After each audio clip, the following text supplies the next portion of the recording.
आजादी का अमृत महोत्सव।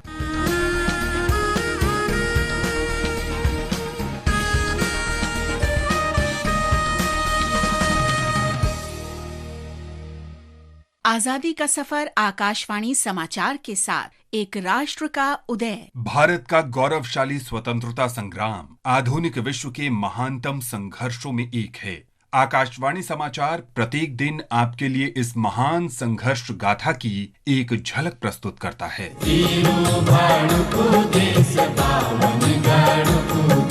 जय जय बद्री केदार गढ़ भूमि गढ़ नरेश वीरू गढ़ को देश बावन गढ़ को देश।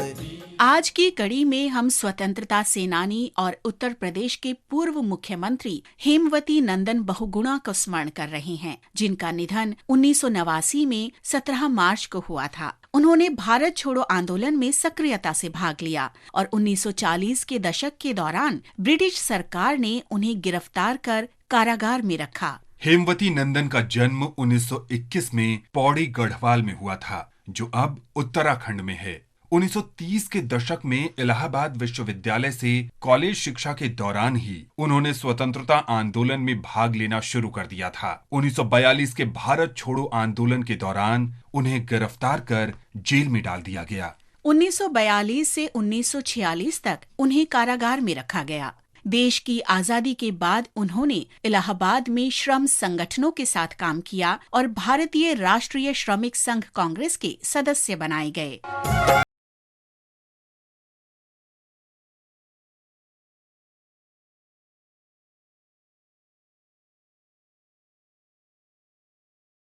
के इलाहाबाद में करछना और चैल निर्वाचन क्षेत्र से और 1957 में सिराथू से विधानसभा चुनाव जीता। 1957 में बहुगुणा श्रम और समाज कल्याण मंत्रालयों में संसदीय सचिव बनाए गए। एक वर्ष बाद उन्हें उद्योग उप मंत्री बनाया गया। बाद में 1962 में वे श्रम विभाग में कार्यरत रहे। 1960 के दशक में और 1970 के दशक की शुरुआत में बहुगुणा का राजनीतिक दर्जा लगातार बढ़ता गया और 1967 में उन्हें वित्त और परिवहन मंत्रालय का प्रभार सौंपा गया। 1971 में वे केंद्रीय संचार मंत्रालय में राज्य मंत्री बनाए गए। इसके 4 वर्ष बाद बहुगुणा को उत्तर प्रदेश का मुख्यमंत्री नियुक्त किया गया, लेकिन 1975 में उन्होंने इस पद से त्याग पत्र दे दिया।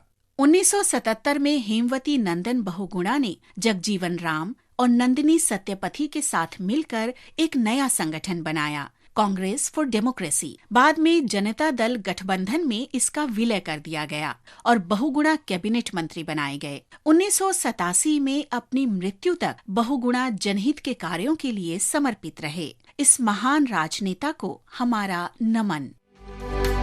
राष्ट्र देवतांचे, राष्ट्र प्रेषितांचे, आ चंद्र सूर्य नादो स्वातंत्र्य भारताचे। आज हम सामाजिक कार्यकर्ता और स्वतंत्रता सेनानी जगदेव राव पाटिल का भी स्मरण कर रहे हैं। 1939 में 17 मार्च को उनका निधन हुआ था। महाराष्ट्र के बुल्ढाना के निवासी जगदेव राव ने 1930 के नागरिक अवज्ञा आंदोलन में भाग लिया। उन्हें गिरफ्तार कर 6 महीने के कठोर कारावास की सजा दी गई। जेल से बाहर आने के बाद उन्होंने समाचार पत्र राष्ट्रमाता का संपादन किया।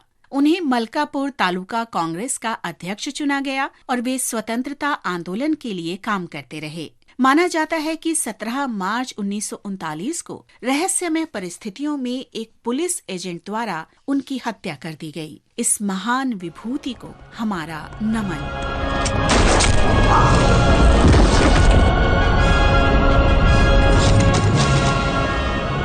आज हम दिल्ली निवासी मिर्जा बहादुर को भी याद कर रहे हैं। उन्होंने 1857 में स्वतंत्रता की पहली लड़ाई में भाग लिया था।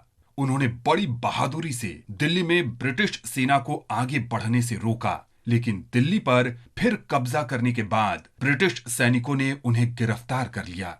ब्रिटिश शासन के खिलाफ विद्रोह के आरोप में मौत की सजा सुनाई गई और 17 मार्च 1858 को उन्हें फांसी पर लटका दिया गया। इस महान शहीद को आकाशवाणी समाचार का शत शत नमन। और अब आकाशवाणी समाचार के साथ आजादी का सफर की ये कड़ी संपन्न होती है। कल फिर मिलेंगे अगली कड़ी के साथ।